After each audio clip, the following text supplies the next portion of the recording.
Bonjour, c'est Sophie Larrivée d'ABM Corpus pour l'épisode numéro 2 de ma mini-série Relax Masque. Aujourd'hui, on parle des principales sources d'inconfort liées au port du masque et de la façon dont on peut agir dessus. Alors, à vos masques, prêts, partez!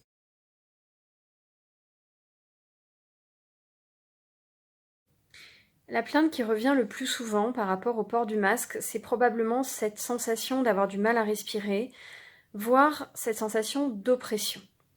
Alors il y a plusieurs raisons à cela, 3 raisons principales. La première raison est psychologique et je la détaillerai dans l'épisode numéro 3 qui s'intéressera à la façon dont on peut se réconcilier avec son masque pour mieux le supporter. La seconde raison est physiologique et je vais vous l'expliquer tout de suite. La troisième raison est comportementale, je vous l'explique juste après.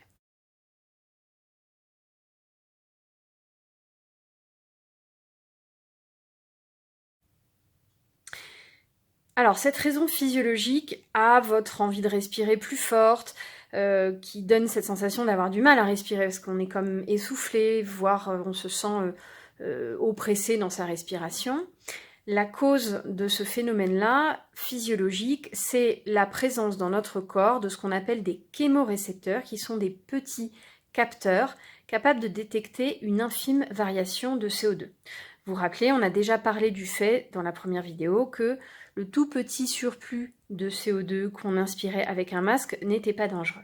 Néanmoins, il y a un tout petit surplus et le corps humain est vraiment très très bien fait parce que grâce à ces capteurs, dès que ce taux de CO2 varie, et pour anticiper une situation où il deviendrait vraiment trop élevé, le corps humain va se mettre à l'évacuer. Comment ? En changeant de façon de respirer, en respirant de façon plus forte et plus rapide. Parce que quand on souffle, on évacue le CO2. Et donc, le réflexe naturel d'un corps humain qui a une toute petite variation, encore une fois, même si elle n'est pas dangereuse pour la santé, de CO2, c'est de respirer plus vite et plus fort. C'est ce qui se passe quand on fait du sport, par exemple, où les muscles produisent davantage de CO2 que d'ordinaire, et donc on va respirer plus vite, plus fort, voire on va aller jusqu'à l'essoufflement qui permet d'évacuer ce surplus de CO2.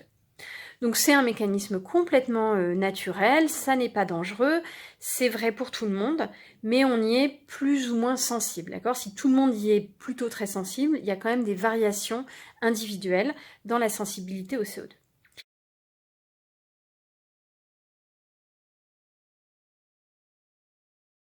La bonne nouvelle, c'est que on peut changer un petit peu sa tolérance au CO2.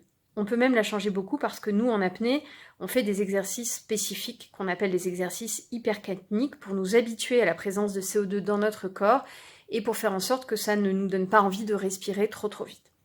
Mais vous n'êtes pas du tout obligé de vous inscrire dans un club d'apnée si vous voulez mieux respirer avec votre masque. Non, la première chose à faire, c'est d'abord, si ce n'est pas déjà le cas pour vous, de vous habituer à bien porter votre masque.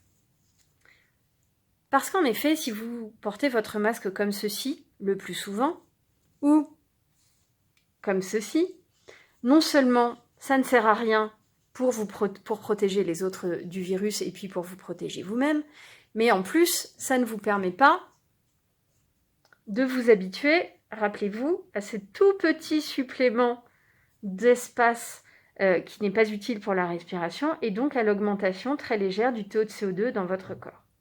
Donc ma recommandation, si vous avez vraiment beaucoup de mal, que vous vous sentez vraiment oppressé par le masque, c'est de vous entraîner à porter votre masque et à bien le porter. Commencez assis et respirez le plus lentement et profondément, calmement. Ça vous permettra de vous habituer petit à petit. Et puis, accoutumez-vous ensuite à vous déplacer avec votre masque, en marchant d'abord, et puis pourquoi pas en montant les escaliers. C'est un peu comme un entraînement sportif. Les sportifs s'habituent à faire des exercices, ils sont de moins en moins essoufflés. Et bien avec le port du masque, c'est pareil, vous pouvez vous y habituer, vous y entraîner.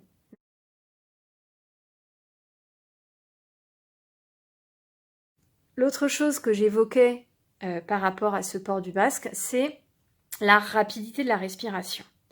Alors ça, c'est la troisième cause de sensation de difficulté à respirer. Non seulement parce que quand on respire peu profondément, eh bien, on évacue moins le CO2, je viens de vous en parler, donc on met en jeu une envie de respirer plus forte et une forme d'essoufflement. Mais ce qui est important aussi, c'est de voir que quand on respire avec un masque, on a souvent tendance à respirer différemment. Et il y a beaucoup de gens qui respirent avec la bouche dans le masque. Alors, je vous propose de faire un exercice. En mettant votre masque, je vais mettre de profil pour que vous voyez bien, respirez 3 fois vite et fort par la bouche. Vous voyez que ça plaque le masque sur ma bouche. Même chose avec le nez. Là, il n'y a pas de phénomène de plaquage. Alors, c'est plus ou moins variable selon les masques, mais d'une façon générale, le masque, quand on respire avec le nez, se plaque beaucoup moins qu'avec la bouche. Or, avoir un bout de tissu ou de papier qui se colle sur la bouche quand on respire, évidemment que ça donne une sensation de difficulté respiratoire, voire d'oppression. Donc pour ne pas avoir ce phénomène, il faut s'entraîner à bien respirer par le nez, et c'est vrai même pour les orateurs. Beaucoup de gens m'ont dit « Oui, mais tu sais, moi quand je donne des cours avec le masque, je respire par la bouche. » Oui, mais on peut s'entraîner à mieux respirer, en tout cas davantage, avec le nez. Alors je vous montre comment, notamment pour les profs. Eh bien, en fait, il faut juste s'habituer à parler plus lentement. Là, je respire par le nez et je recommence à parler. Et évidemment, en parlant, je peux expirer par la bouche, c'est ce qu'on fait complètement naturellement. Et ça pousse le masque, donc ça n'est absolument pas gênant.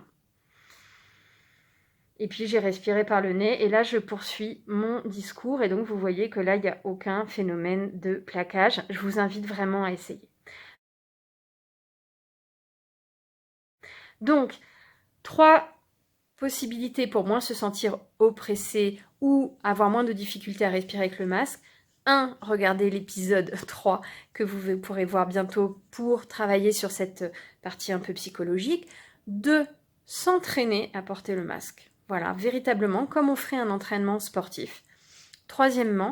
S'entraîner à bien respirer par le nez le plus calmement possible. Et ça aussi, vous pouvez le faire d'abord assis, et puis ensuite ça viendra, et ça deviendra de plus en plus naturel au cours de vos activités normales de la journée.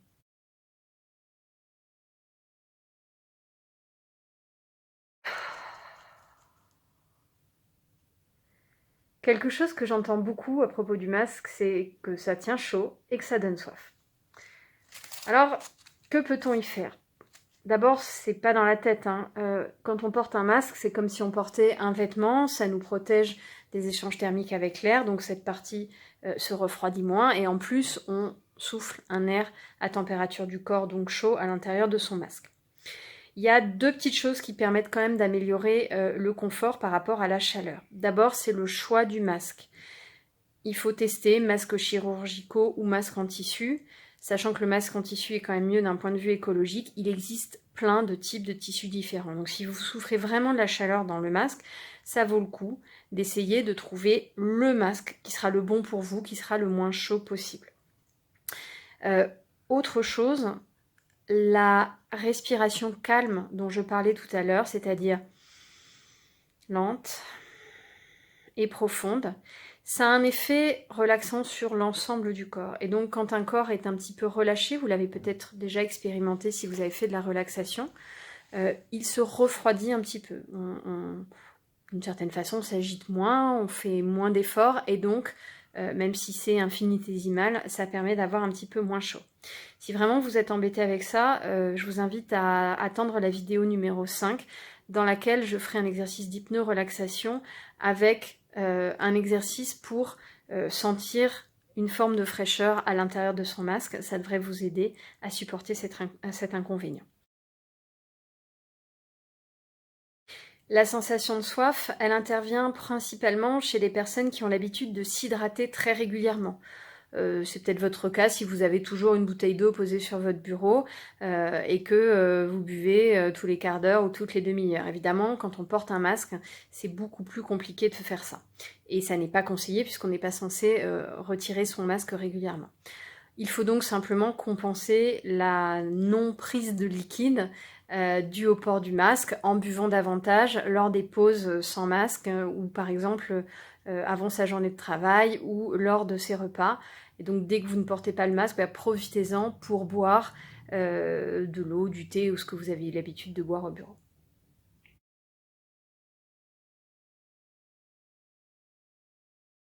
Un autre type d'inconfort peut être plus rare mais très désagréable pour ceux qui en souffrent, ce sont les douleurs liées au port du masque. Alors j'en ai identifié de 2 types. Premièrement, les douleurs liées au port de ce type de masque avec des attaches qui vont derrière les oreilles et qui peuvent être trop serrées, ce qui provoque soit des irritations, soit eh bien, ça vient plier l'oreille. Évidemment, si on passe la journée avec les oreilles pliées comme ça, au bout d'un moment, on a mal.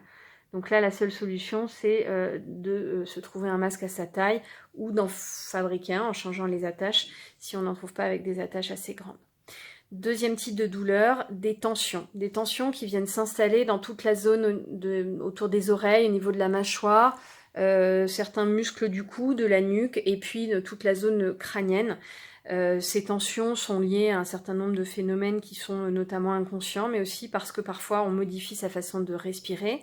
Donc pour éviter ces tensions ou y remédier, bien suivez les conseils de toutes mes vidéos, celle d'aujourd'hui, celle qui sera la numéro 3 sur la façon dont on peut se réconcilier un peu psychologiquement avec son masque pour moins en souffrir, et puis la vidéo numéro 4 où je vous proposerai un automassage que vous pourrez faire à titre préventif ou une fois que les tensions sont installées pour les libérer.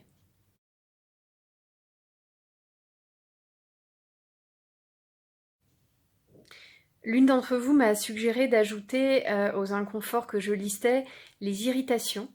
Alors, je ne parle pas ici de véritables allergies qui sont extrêmement rares et qui peuvent survenir avec le masque comme elles peuvent survenir avec des vêtements. Un petit conseil quand même, lavez bien votre masque en tissu avant de le porter quand vous l'achetez.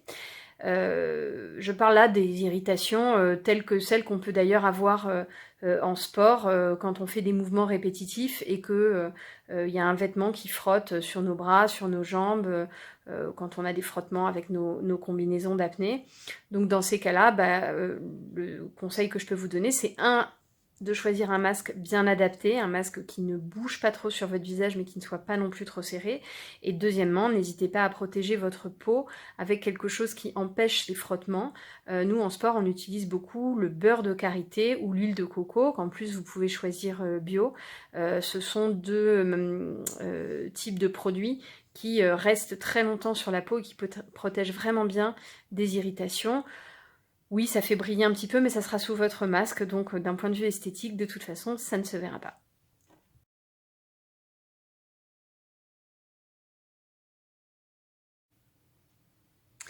Cette vidéo ne serait pas complète si je n'ajoutais pas une dernière partie consacrée à un problème, navré pour le reflet, qui est celui de la buée dans les lunettes quand on porte le masque. Alors il peut y avoir aussi des petites douleurs dans les oreilles quand on ajoute une attache d'oreille à ces lunettes. Là encore une fois, le choix du masque est déterminant puisque si le masque est vraiment à votre taille, il ne doit pas tirer sur vos oreilles et donc il ne doit pas y avoir d'inconfort à ce niveau-là. Le problème de la buée. Alors, il n'y a pas de solution miracle. Tout est une question d'ajustement, masque sur visage et lunettes sur masque. D'accord? Donc, je vous recommande de faire des essais. Néanmoins, quelques petits conseils pour vous faire gagner du temps. La pire position pour avoir de la buée, c'est celle-là. C'est le nez juste au bout du masque. Comme ça. Là, vous pouvez être sûr que vous ne voyez plus rien. Ok? Donc, une meilleure position, si par exemple je garde ce masque-là, c'est de bien le plaquer avant de mettre ses lunettes et de trouver la meilleure position avec les lunettes. Alors moi je sais qu'avec celui-là, si je les plaque trop en arrière, c'est pas terrible. Je les décale de 2 mm vers l'avant de mon nez. Et là vous voyez, j'ai pas du tout de buée. D'accord ? Une autre solution, c'est d'essayer de trouver un masque davantage compatible avec vos lunettes. Encore une fois, je vous ai beaucoup incité à choisir le bon masque pour vous. Puis quand vous avez trouvé le bon numéro, eh ben, vous pouvez à ce moment-là en avoir plusieurs exemplaires. Voilà, et donc là j'en ai trouvé un avec une attache en métal ici qui est vraiment très fine, qui me permet de bien plaquer sans ressentir la moindre gêne. Voilà, et là, absolument aucune buée. Donc c'est pas un remède miracle. Sachez aussi que ce qui va compter par rapport à vos lunettes, c'est la propreté de vos lunettes. Il vaut mieux qu'elles soient bien propres. Et les histoires de différence de température entre le verre de vos lunettes, l'air que vous expirez, etc. Donc une nouvelle fois, plus vous respirez doucement et tranquillement par le nez, mieux ça se passera au niveau des lunettes. Évidemment, quand il y a des gros écarts de température, il faut laisser le temps au verre de vos lunettes de prendre la température de la pièce, ça diminuera la buée qui est dessus.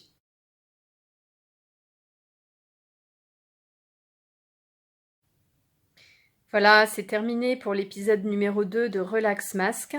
Je vous donne rendez-vous pour l'épisode numéro 3 qui vous apprendra à vous réconcilier avec votre masque afin de vivre le plus en harmonie possible avec lui. À bientôt.